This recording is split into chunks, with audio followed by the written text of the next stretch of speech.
আচ্ছা, জীবনের সবচেয়ে ছোট এককটা কি যা দিয়ে সবকিছু তৈরি? হ্যাঁ, ঠিকই ভাবছেন, কোষ। চলুন আজ এই কোষের দুনিয়ায় একটা ডুব দেওয়া যাক, যেটা আসলে আমাদের শরীরের ভেতরেই থাকা এক একটা ছোট্ট শহর। এই প্রশ্নটা হয়তো একটু অদ্ভুত শোনাচ্ছে, তাই না? কিন্তু বিশ্বাস করুন, আজ আমরা ঠিক এমনই একটা জীব শহরের ভেতরে ঘুরে বেড়াবো।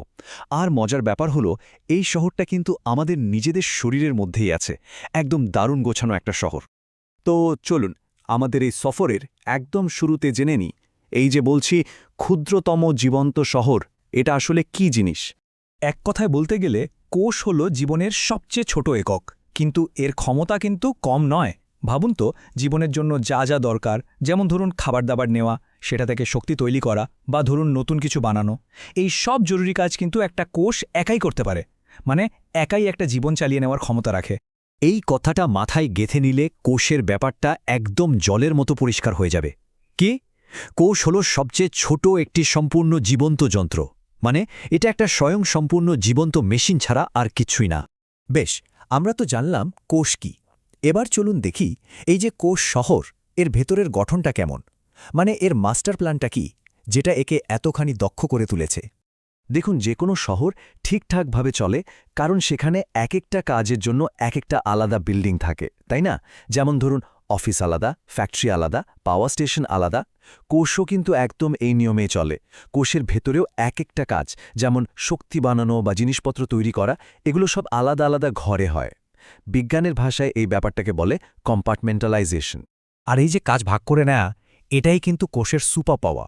কারণ এই ভাগাভাগির জন্যই কোষের ভেতরের হাজারো রাসায়নিক বিক্রিয়া একে অপরের সাথে ধাক্কা খায় না, কোনো গণ্ডগোল হয় না, সবকিছু একদম ঘড়ির কাঁটার মতো চলতে থাকে। তো তত্ত্বকথা তো অনেক হলো। এবার চলুন একদম সরাসরি শহরের ভেতরে ঝুঁকে পড়া যাক। এক এক করে ঘুরে দেখব এর সবচেয়ে জরুরি ডিপার্টমেন্টগুলো। শহরের একেবারে কেন্দ্রে আছে এর সিটি হল, মানে নিউক্লিয়াস। এখানেই থাকে শহরের সব ব্লুপ্রিন্ট, মানে ডিএনএ। আর এই নিউক্লিয়াসই পুরো কোষটাকে কন্ট্রোল করে, সব নির্দেশ পাঠায়। আর শহরটাকে ঘিরে রেখেছে যে বর্ডার বা সীমানা প্রাচীর, তার নাম হল প্লাজমা মেমব্রেন। এটা কিন্তু সাধারণ কোনো দেয়াল নয়, এটা একটা দারোয়ানের মতো কাজ করে। খুব বেছে বেছে ঠিক করে কাকে ভেতরে আসতে দেবে আর কাকে বাইরে যেতে দেবে। এখন প্রশ্ন হলো, নিউক্লিয়াস কিভাবে সবকিছু কন্ট্রোল করে?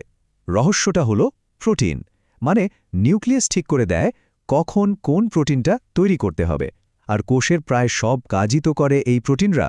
সুতরাং প্রোটিন কন্ট্রোল করা মানেই পুরো কোষকে কন্ট্রোল করা। তাহলে প্রোটিন বানানোর এই প্রক্রিয়াটা কিভাবে চলে? এটা অনেকটা ফ্যাক্টরির প্রোডাকশন লাইনের মতো। ১ নম্বর ধাপে রাইবোজোম নামের ছোট ছোট কর্মীরা প্রোটিনগুলো তৈরি করে। এরা বসে থাকে রাফ এন্ডোপ্লাজমিক রেটিকুলামের ওপর। ২ নম্বর ধাপে তৈরি হওয়া প্রোটিনগুলো চলে যায় গলজি অ্যাপারেটাসে। এটা হলো প্যাকেজিং ডিপার্টমেন্ট। এখানে প্রোটিনগুলোকে একটু ঠিকঠাক করে সুন্দর করে প্যাকেজ করা হয়। আর ৩ নম্বর ধাপে ভেসিকল নামের ছোট ছোট ডেলিভারি ট্রাকগুলো সেই প্যাকেজ করা প্রোটিন নিয়ে সঠিক ঠিকানায় পৌঁছে দেয়। কি দারুণ একটা সিস্টেম, তাই না? আচ্ছা, এই এন্ডোপ্লাজমিক রেটিকুলাম তো ২ রকমের হয়, রাফ আর স্মুথ। এদের কাজ মনে রাখার একটা খুব সহজ উপায় আছে। শুধু মনে রাখুন, রাফ মানে প্রোটিন, স্মুথ মানে লিপিড। রাফ ইয়ারের গায়ে রাইবোজোম লেগে থাকে বলে ওটা অমসৃণ বা রাফ, আর ওটা প্রোটিন বানায়। আর স্মুথ ইয়ারের গায়ে কিছু থাকে না, তাই ওটা মসৃণ বা স্মুথ, আর ওটা বানায় লিপিড বা ফ্যাট। ব্যাস, একদম সোজা। একটা শহর চলতে গেলে আরও অনেক কিছু লাগে, তাই না? যেমন পাওয়ার প্ল্যান্ট, আবর্জনা পরিষ্কারের ব্যবস্থা, রাস্তাঘাট। কোষেরও ঠিক তাই আছে। শহরের পাওয়ার প্ল্যান্ট হল মাইটোকন্ড্রিয়া। এখান থেকেই কোষের সব কাজের জন্য শক্তি আসে, যার নাম এটিপি। এরপর আছে লাইসোসোম। এরা হলো শহরের রিসাইক্লিং সেন্টার। সব বর্জ্য ভেঙে ফেলে আর পুরনো জিনিসপত্র রিসাইকেল করে। আর সবশেষে সাইটোস্কেলেটন হলো শহরের কঙ্কাল বা সাপোর্ট বিম। এটাই কোষকে তার নির্দিষ্ট আকার দেয় আর ভেতরের রাস্তাঘাটও তৈরি করে। যদি মাইটোকন্ড্রিয়া নিয়ে শুধু একটা কথা মনে রাখতে হয়, তবে সেটা হলো এইটা: মাইটোকন্ড্রিয়া এটিপি তৈরি করে। এটিপি হল কোষের শক্তির মুদ্রা, মানে এনার্জি কারেন্সি। এই এটিপি ছাড়া কোষের কোনো কাজই চলবে না। সুতরাং মাইটোকন্ড্রিয়াই হল আসল পাওয়ার হাউস। আচ্ছা, আমরা তো একটা সাধারণ শহরের গঠন দেখলাম, কিন্তু সব শহর কি একই রকম হয়? না তো, কোষের ক্ষেত্রেও তাই। চলুন এবার দেখে নিই কি কি বিভিন্ন ধরনের কোষ শহর আছে। মূলত কোষ শহর ২ ধরনের হয়। একটা হলো প্রোক্যারিওটিক, যেটাকে আমরা একটা সাদামাটা গ্রামের সাথে তুলনা করতে পারি। এখানে কোনো পাকা সিটি হল বা নিউক্লিয়াস নেই, আর ভেতরের গঠনও খুব সরল। অন্যদিকে আছে ইউক্যারিওটিক কোষ। এটা হলো একটা আধুনিক জটিল শহরের মতো। এখানে একটা সুন্দর গোছানো নিউক্লিয়াস আছে, আর আছে অনেকগুলো আলাদা আলাদা ডিপার্টমেন্ট বা অঙ্গাণু। আমরা এতক্ষণ যে শহরের কথা বলছিলাম সেটা আসলে এই ইউক্যারিওটিক কোষ। এই আধুনিক ইউক্যারিওটিক শহরগুলোর মধ্যেও কিন্তু কিছু পার্থক্য আছে। যেমন ধরুন উদ্ভিদ আর প্রাণীকোষের শহর। উদ্ভিদ কোষের শহরের চারপাশে একটা অতিরিক্ত শক্ত দেয়াল থাকে, যাকে বলে কোষ প্রাচীর। নিজের খাবার নিজে বানানোর জন্য এদের আছে সোলার প্যানেল, মানে ক্লোরোপ্লাস্ট, আর জল জমিয়ে রাখার জন্য আছে একটা বিশাল বড় স্টোরেজ ট্যাঙ্ক, যার নাম সেন্ট্রাল ভ্যাকিউল। প্রাণী কোষের শহরে কিন্তু এই তিনটি জিনিসই থাকে না। তাহলে উদ্ভিদ কোষকে আলাদাভাবে চেনার উপায় কি? খুব সোজা, এই সূত্রটা মনে রাখুন। উদ্ভিদ কোষ মানেই হল কোষ প্রাচীর প্লাস ক্লোরোপ্লাস্ট প্লাস একটা বড় ভ্যাকিওল।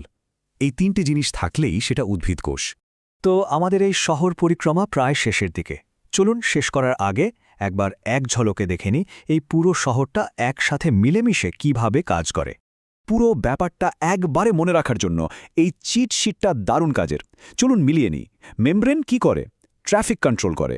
নিউক্লিয়াস, সে হলো বস, সব নির্দেশ দেয়। রাইবোজোম, এরা হলো কারখানার কর্মী, প্রোটিন বানায়। ইআর আর গলজি মিলে কি করে?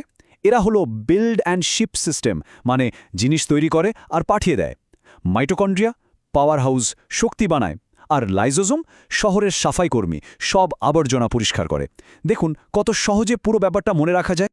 যদি আজকের আলোচনা থেকে আর কিচ্ছু মনে না থাকে, শুধু এই একটা লাইন মনে রাখলেও চলবে। কোষ হলো এমন একটা দারুণ সিস্টেম যেখানে শহরের বর্ডার মানে মেমব্রেন ঢোকা বেরোনো নিয়ন্ত্রণ করে। শহরের বস মানে নিউক্লিয়াস সব নির্দেশ দেয়। কর্মীরা মানে রাইবোজোম জিনিসপত্র বানায়। পাওয়ার হাউস মানে মাইটোকন্ড্রিয়া শক্তি যোগায়। আর সাফাই কর্মীরা মানে লাইসোজোম সব বর্জ্য রিসাইকেল করে। এটা একটা অসাধারণ টিমওয়ার্ক। আর সবচেয়ে অবাক করা ব্যাপার হলো আমাদের সবার শরীরের ভেতরে কিন্তু এরকম কোটি কোটি মানে ট্রিলিয়ন ট্রিলিয়ন কর্মব্যস্ত শহর সারাক্ষণ কাজ করে চলেছে। অবিশ্বাস্য, তাই না?